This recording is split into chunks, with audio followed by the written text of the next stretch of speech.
sakamakon farin cikin da al'umma suke yi na shigowar sabuwar shekara. A radun Allah na rantse da Allah ba wanda ya hini harin ciki da zuwa wannan shekara ta 2023.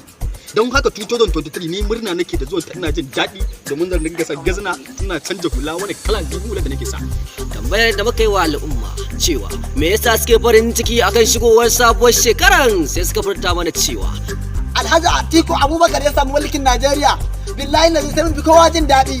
Mu a ga mana iskanci kowa ya san cewa a wannan shekarar mun ci uban mu a 2022. Suna farin ciki ne a bisa rabuwa da za su yi da gidan APC domin komawa zuwa PDP don zuwan zaɓe da su kaɗawa Atiku ƙuri'arsu. Gaskiya dai kam. Alhaji Atiku Abubakar shi mutumin ne mai arziki. Amma ta yaya kake baba ya yi mulki kuma kake yake so ya ƙara maimaita wannan ba za ta yi. Saboda an daɗe ana ruwa ƙasa na shanyewa amma fa bata sauya zani ba. Kaga yadda mutane suke ta ramewa ake ta shan wahala. Da ka ba ma so mu ƙara maimaita abin da ya wuce a baya. Tabbas wani haka yake.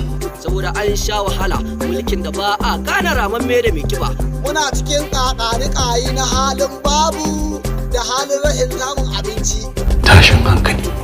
Atiku ya hau mulki zan ci kaza zan sha ruwa barraje in ji daɗin rayuwata.